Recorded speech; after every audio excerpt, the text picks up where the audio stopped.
Assalamualaikum warahmatullahi wabarakatuh. Perkenalkan saya Sarani, prodi D4 Kebidanan semester 7.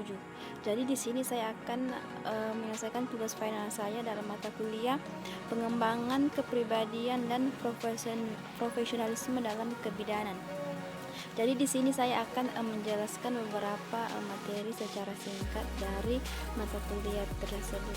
Jadi yang pertama itu adalah apa itu profesionalisme bidan.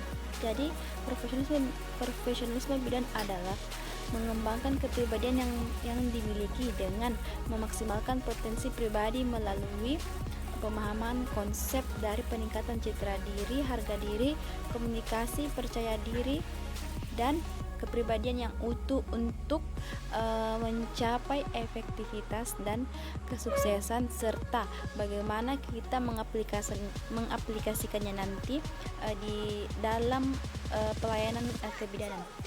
Kemudian bidan yang disebut berkarakter itu ada beberapa, yaitu memiliki kepribadian yang baik, mampu berkomunikasi dengan baik sesama teman kerja, kemudian mempunyai etika dan etos kerja, kemudian dapat menjalin kerjasama sesama teman sejawatnya.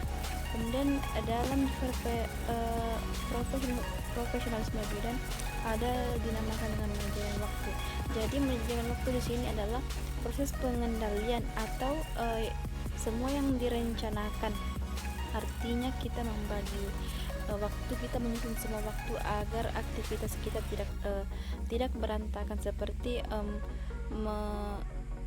membagi waktu tentang kapan kerja, kemudian bagaimana aktivitas lainnya. Jadi di sini adapun individu yang berkarakter itu yang seperti apa?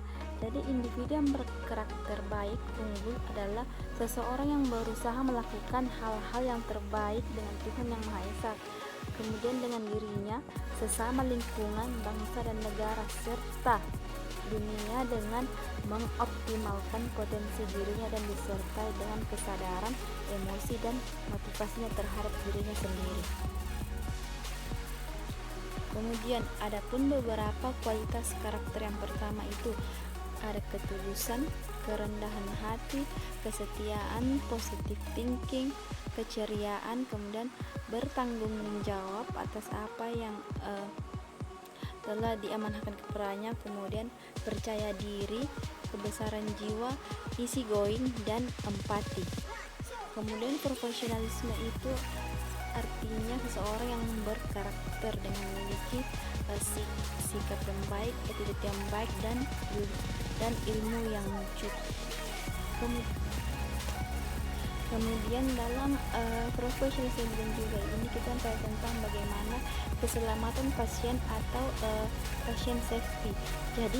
Jadi suatu sistem di mana bidan membuat asuhan lebih aman terhadap pasiennya. Yang pertama itu sadar akan nilai keselamatan pasien, kemudian komitmen akan keselamatan pasiennya, kemudian kembangkan sistem dan proses pengolah risiko atau identifikasi dan asesmen, kemudian kembangkan sistem pelaporan atau dokumentasi, kemudian belajar dan berbagi pengalaman tentang keselamatan pasien tersebut.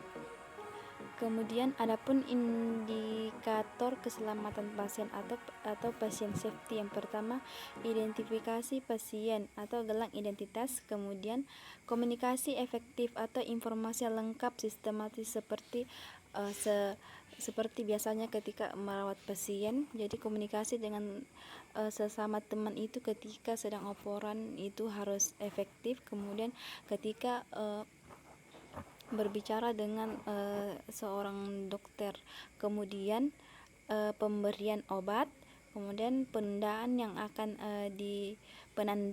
akan dioperasi, kemudian pencegahan infeksi sebelum dan sesudah tindakan, kemudian antisipasi pasien dengan risiko tinggi.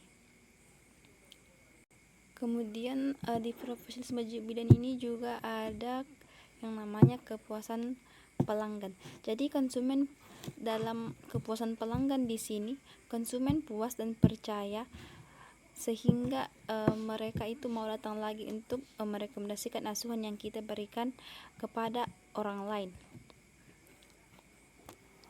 Kemudian yang selanjutnya yaitu tentang kepribadian yang sukses. Jadi yang dimaksud dengan kepribadian sukses di sini, ketika kita mempunyai karakter yang positif, pasti hasilnya juga akan positif. Jadi yang pertama itu yaitu tentang pikiran. Benih dalam benak, maka pikiran akan merespon. Berpikir positif, maka hal positif yang akan didapatkan. Kemudian dalam perkataan, tegas mengemukakan pendapat tanpa melukai lawan bicara. Kemudian tindakan membalas hal-hal buruk yang dilakukan, tidak membalas hal-hal buruk yang dilakukan orang kepada kita, itulah yang bisa dimaksud dengan profesionalisme. Kemudian kebiasaan, lakukan kebaikan maka hidupmu juga akan baik, tergantung bagaimana kebiasaan kamu menjalani hidupmu. Kemudian karakter, jangan ragu atau takut berbuat baik karena semua akan disaksikan. Kemudian yang terakhir adalah takdir, berbuat baik, sesungguhnya kamu berbuat baik kepada dirimu sendiri. Kemudian dalam evidence based, jadi evidence based di sini adalah kita dapat melakukan pemberian informasi berdasarkan bukti penelitian yang bisa dipertanggungjawabkan. Artinya apa-apa yang kita dalam melakukan tindakan itu, semuanya itu harus bisa dipertanggungjawabkan kepada pihak keluarga pasien dan kepada pasien itu sendiri. Kemudian dalam karakter profesionalisme juga ini, itu juga ada hubungannya dengan lingkungan keluarga yang sangat berpengaruh terhadap karakter dan berpengaruh besar terhadap masa depan. Yang pertama itu ada lingkungan toksik. Jadi jika kita berada di lingkungan toksik, keluar dari lingkungan tersebut. Kemudian atau jangan langsung keluar, atau kita bisa difilter dulu, mungkin ada sisi baiknya, dan berusaha memperbaiki diri untuk merubah karakter. Kemudian tetap berbakti kepada orang tua, dan belum saatnya kita menasihati atau perbaiki diri sendiri dulu.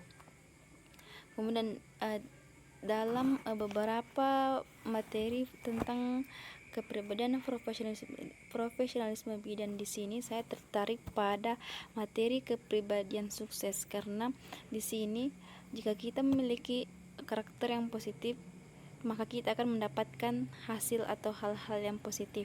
Jadi di sini membuat kita atau memotivasi kita untuk kita ke depannya bagaimana memiliki kepribadian yang lebih baik lagi, bagaimana ke depan bisa menjadi seseorang yang sukses dan menjadi bidan yang profesionalisme. Jadi itulah mengapa saya lebih tertarik dengan tentang materi kepribadian sukses. Baiklah, itulah tadi penjelasan saya. Kurang lebihnya mohon dimaafkan. Wassalamualaikum warahmatullahi wabarakatuh. Terima kasih.